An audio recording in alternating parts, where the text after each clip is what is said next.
మన ప్రభు అయిన యేసుక్రీస్తు నామంలో దేవుని మాటలు వింటున్న మీ అందరికీ వందనాలు తెలియజేస్తున్నానండి. దేవుడు తన మహాకృపను బట్టి రాత్రంతా కూడా కాచి కాపాడి మరొక దినమిచ్చినందుకు ప్రభువుని నేను ఎంతగానో స్తుతిస్తున్నానండి. దేవుని వాక్యాన్ని ఈరోజు కూడా మనం ధ్యానం చేసుకుందాం.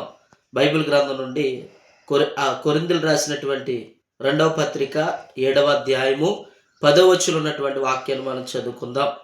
దైవ చిత్తానుసారమైన దుఃఖము రక్షణార్థమైన మారు మనసును కలుగు చేయును. ఈ మారు మనసు దుఃఖమును పుట్టించదు, అయితే లోక సంబంధమైన దుఃఖము మరణమును కలుగు చేయును. దేవుని నామానికి మహిమ కలుగును గాక.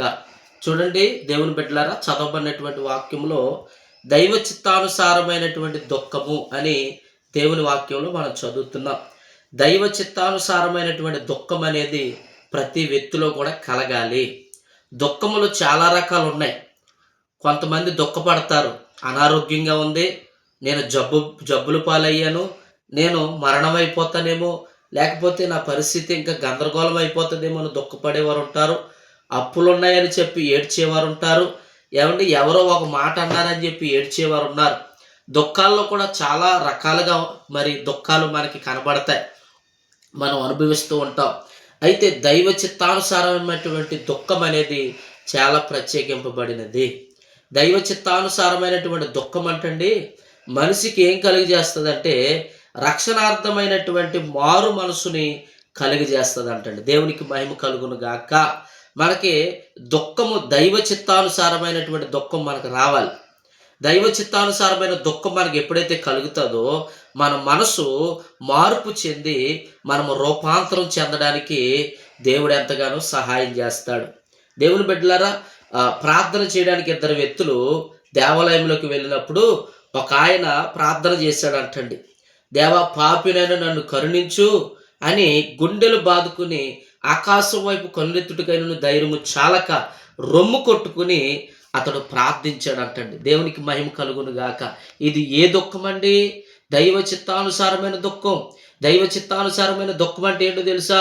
దేవా నేను పాపిని అని ఎవరైతే గ్రహిస్తారో, దేవా నేను పాపిని, నా దోషములను క్షమించండి, నా పాపములను క్షమించండి అని ఎవరైతే కన్నీరు విడిచి దుఃఖిస్తారో వారికి మారు మనసు కలుగుతుంది. దేవునికి మహిమ కలుగును గాక. చాలామంది ప్రభు దగ్గరికి వచ్చి ఏడుస్తారు. ఏమనో తెలుసా? నాకు అది లేదు ఇది లేదని ఏడుస్తారు. కానీ ఆ ఏడుపు కాదు, కానీ నిజముగా రక్షణార్థమైనటువంటి మారు మనసు వచ్చే విధంగా ప్రభు దగ్గర మనం దుఃఖించి కన్నీరు విడిచి ఏడ్చి మనం ప్రభు దగ్గర రూపాంతరము చెందాలంటండి. దేవునికి మహిమ కలుగును గాక. దైవ చిత్తానుసారమైన దుఃఖము రక్షణార్థమైన మారు మనసు కలుగజేస్తుంది అంటండి. అయితే ఈ మారు మనసు దుఃఖం పుట్టించదు. ఈ మారు మనసు ఏం పుట్టిస్తుంది అంటే మనలో ఉన్న పాపాన్ని తొలగిస్తుంది.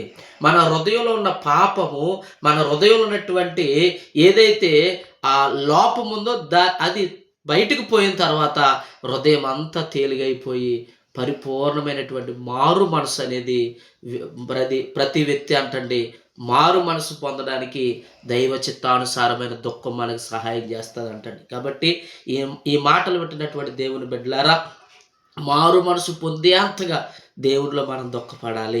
మన పాపాలు క్షమించమని ప్రభు దగ్గర రోధించేటువంటి వ్యక్తులుగా, మనము మార్పు చెందేటువంటి వ్యక్తులుగా, మనం మారు మనసు పొందేటువంటి వ్యక్తులుగా మనం దేవుని దగ్గర దుఃఖపడాలంటండి. దేవునికి మహిమ కలుగును గాక.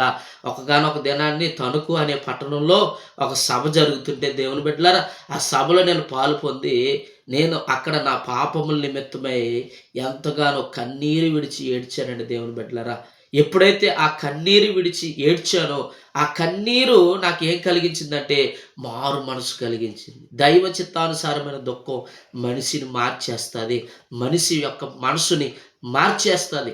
అటువంటి దైవ చిత్తానుసారమైన దుఃఖము మనకి రక్షణ కలిగజేస్తుంది అంటండి. అటువంటి దుఃఖం మనం పడాలి. అంతేగాని అది లేదు ఇది లేదు ఇది లేదని భౌతిక సంబంధమైన వాటి కొరకు మనం కన్నీరు కాచి వేదన పడితే అది మనకి నష్టమే కానీ ఉపయోగమేమీ లేదు. అదే దైవ చిత్తానుసారమైన దుఃఖం మనం కలిగి ఉంటేనంట దేవుని బిడ్డలారా, ఇదిగో దేవుడు మారు మనసుని ఇస్తానన్నాడు. ఇంకో మాట కూడా ఏమంటున్నాడంటే దేవుని బిడ్డలారా చదివితే అక్కడ ఈ దుఃఖం పుట్టించదు, అయితే ఈ లోక సంబంధమైన దుఃఖం మరణం కలుగు చేయను. దేవునికి మహిమ కలుగును గాక. ఈ లోక సంబంధమైన దుఃఖం మనకు వద్దు గాని దైవ చిత్తానుసారమైన దుఃఖం మనకు కావాలి. దైవ చిత్తానుసారమైన దుఃఖం మారు మనసు కలుగజేస్తుంది. ఈ లోక సంబంధమైనటువంటి దుఃఖం అంటండి దేవుని బిడ్డలారా, అది మరణానికి దారితీస్తుంది అంటండి. అందుకే ఈ రోజుని వారు బాధ తట్టుకోలేక, వారికి ఉన్న కష్టాలను బట్టి, వారికి ఉన్న ఇబ్బందులు బట్టి ఈ రోజున ఎంతోమంది సూసైడ్ చేసుకుని, ఎంతోమంది చనిపోవాలి, ఎంతోమంది ఇలాగని చేసుకోవాలని ఎందుకు అనుకుంటున్నారంటే వారి హృదయంలో ఉన్నటువంటి దుఃఖము, వేదన, ఈ లోక సంబంధమైనటువంటి దుఃఖం గనుక అది మరణంలోకి తీసుకెళ్తుంది. అది దైవ చిత్తానుసారమైన దుఃఖము రక్షణార్థమైన మారు మనసు కలిగి చేస్తుంది అంటండి. కాబట్టి ఈ మాటలు వింటున్న మనం ఏ దుఃఖం కలిగి మనం ఉంటున్నాం? ఇహ సంబంధమైన దుఃఖాలు మనకు వద్దు.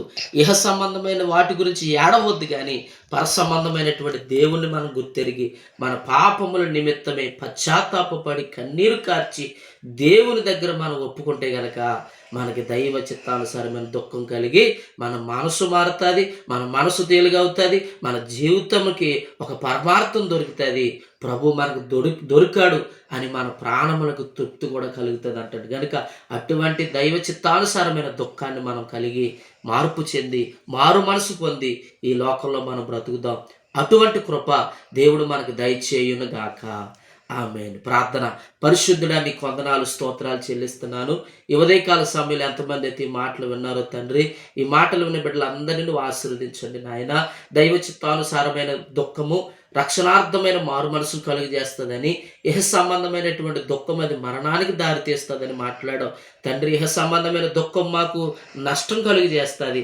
ఇదిగో తండ్రి, దైవ చిత్తానుసారమైన దుఃఖం అయితే మాకు మార్పుని, రక్షణను కూడా కలుగజేస్తుంది అన్నావు. అటువంటి దైవ చిత్తానుసారమైన దుఃఖం మేము కలిగి, అయ్యా అటువంటి పశ్చాత్తాపం మేము కలిగి నీలో ప్రభు మేము ఎదిగి మార్పు చెంది మారు మనసు కలిగి నీలో జీవించడానికి సహాయం చేయండి. ఈ మాటలు ఎంతమంది అయితే విన్నారో, విన్న బిడ్డలందరినీ వారిని బలపరచండి, వారి వ్యాపారాలు దీవించండి, వారి ఉద్యోగాలు దీవించండి, అనారోగ్యంతో ఎవరు ఉన్నట్టు వారికి స్వస్థత యేసు నామములో కలుగ చేయండి నాయన. ఈరోజు పెళ్లి రోజు, పుట్టినరోజు జరుపుకుంటున్న వారికి దీర్ఘాయుష్ను కలిగి చేయండి నాయన.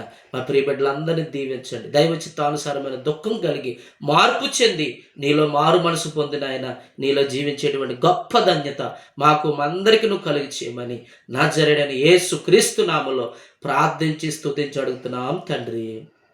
ఆమేన్, ఆమేన్, ఆమేన్. అందరికి వందనాలండి. దయచేసి మీ ప్రార్థన అవసరతలు ఏమంటే తెలియపరచండి, కామెంట్ చేయండి. మీ కొరకు మేము ఎప్పుడు ప్రార్థన చేస్తాం. దేవుడు మిమ్మల్ని, మీ కుటుంబాలు దేవుడు దీవించును గాక. దేవుని కృప మీకు తోడయుండి నడిపించును గాక. ఆమేన్, ఆమేన్.